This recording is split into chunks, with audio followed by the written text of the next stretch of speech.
Hello and welcome friend. In this video we discuss about linear equations with constant coefficients. dy by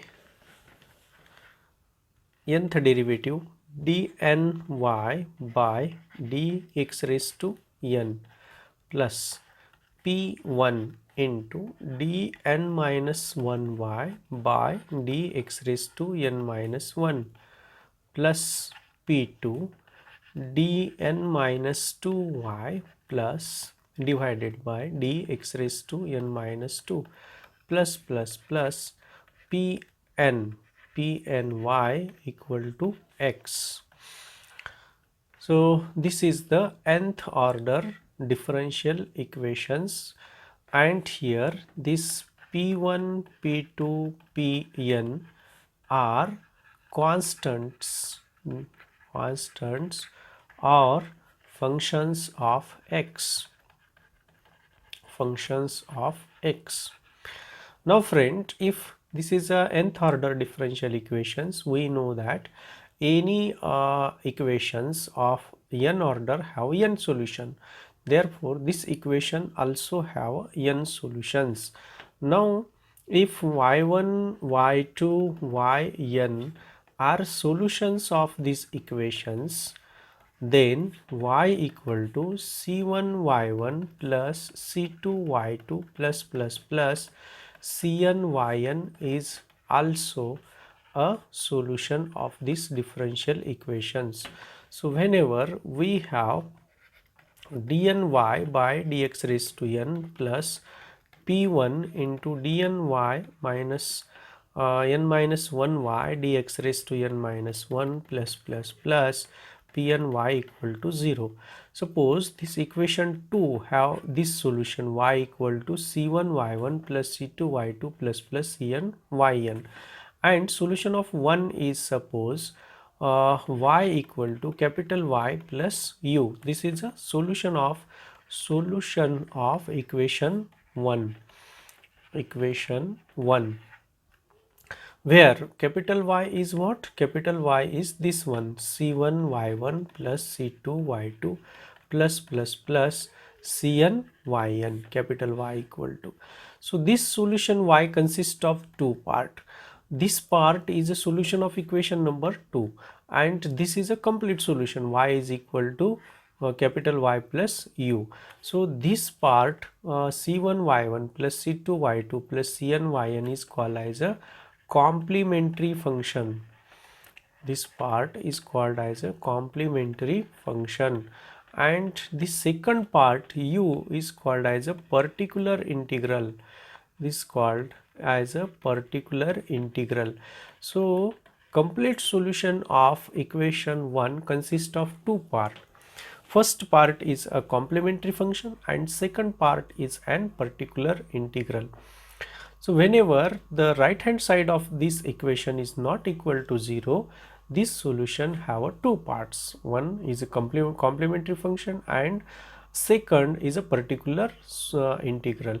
The sum of these two, complementary function and particular integral, combinedly form a solution of this differential equation. Okay. So let us consider whenever the right hand side of this equation is equal to 0. That means we are considering the left sides only. Okay, so I am writing once again. What is my left side? dny divided by dx raised to n plus p1 dn minus y divided by dx raised to n minus 1 plus pny is equal to 0, and where this p1 p2 pn are constants, we are particularly taking these are the constant terms. Now you can see that whenever we put y is equal to e raised to mx, then dy by dx equal to m into e raised to mx, d2y by dx raised x square equal to m square into e raised to mx, and similarly dny by dx raised to n equal to m raised to n into a raised to mx.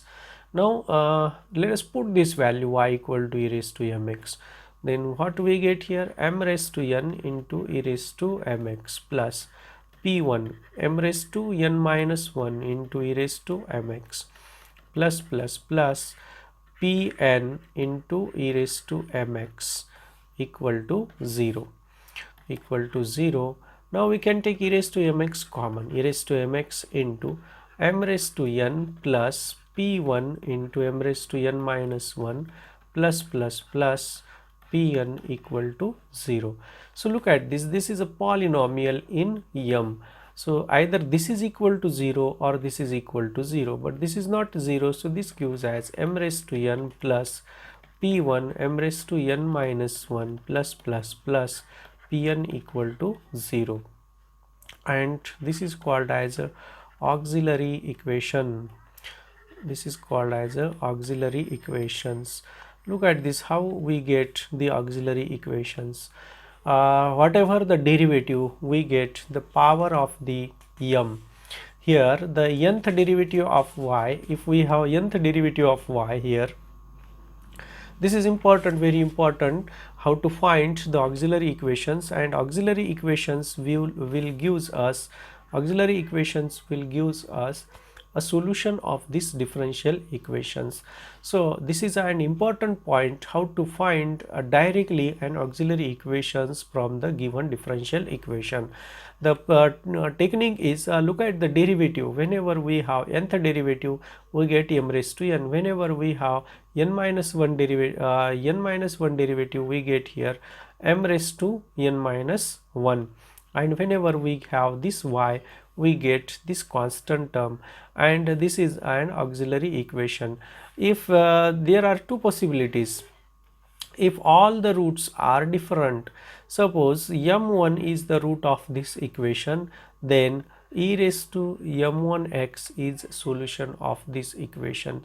Now this equation is of nth degree, so it must have n roots. Okay, and suppose that n roots are m1, m2 and mn. These are all different. If these roots are different roots, then y equal to c1 e raised to m1x plus c2 e raised to m2x plus cn e raised to mnx is the solution of this differential equation. We can directly write it as a c1 into e raised to m1x plus c2 into e raised to m2x plus cn into e raised to mnx is a solution of this differential equation. Okay friends, so you can see that in the linear equation we have seen that how we get y equal to c into e raised to mx is a solution of this differential equation. Similar process is applied here to solve the nth order differential equations.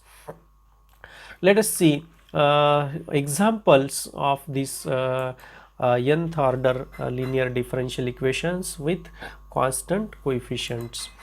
Suppose we have d2y by dx square plus 3 into dy by dx minus 54y equal to 0. Okay, to write the auxiliary equation, look at this. What is the order of this differential equation? Order of this differential equation is a 2. So directly write it as a m square plus here 3 as it is. What is order? Order is 1. So directly write it as a m minus, and here we have y. So nothing to do, write the constant term as it is. This is equal to 0. So we have, this is an auxiliary equation. This is my auxiliary equation, and whenever you know how to solve these auxiliary equation, these are the purely algebraic equation, and we should know how to find the solution of these auxiliary equations. So let us find the roots of these equations. Let us obtain the roots of these equations. we know that we can write it as a m square plus 9m minus 6m minus 54 equal to 0. So we can take m into m plus 9 minus 6 common, we get m plus 9 equal to 0, and m plus 9 into m minus 6 equal to 0. So we have m equal to 6 and minus 9. These are the two roots, and hence write the solution as y equal to c1 e raised to 6x plus c2 e raised to minus 9x. This is the solution of this differential equation. Let us take one more solution of the differential equations. 2 into d2x by dt square plus 5 into dx by dt minus 12x equal to 0. Okay, so here again, what is auxiliary equation? Is this 2 as it is, degree order is 2, so write it as a m square plus 5 here m minus, this is in terms of x is a dependent variable and t is a independent variable, so do not bother about the dependent and independent variable. And we have here 12 equal to 0. Okay, and we know that how to find the roots of these equations. Okay, whenever we have this type of equation ax square plus bx plus c equal to 0, then the roots of the equations are x equal to minus b plus minus under root of b square minus 4ac divided by 2a. You can directly apply this formula to obtain the root of these differential equations. Now by using this formula, we have m equal to minus b minus 5 plus or minus under root of 25 minus 4 into a. What is a? A is 2 into what is c? Minus 12 divided by 2 into 2 equal to minus 5 plus minus under root of 25 minus minus plus 96, 4 into 2 8 and 12 into 8, it has a 96 divided by 4.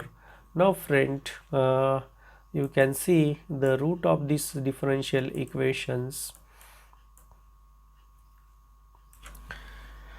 Here the roots of the differential equations, m equal to, we have m equal to minus 5 plus or minus under root of 121 25 plus 96 divided by 4 equal to, and under root of minus 5 plus or minus 11 divided by 4 equal to minus 5 plus 11 divided by 4 comma minus 5 minus 11 divided by 4, and 11 minus 5, 11 minus 5 6 minus so 6 divided by 4 and minus 16 divided by 4.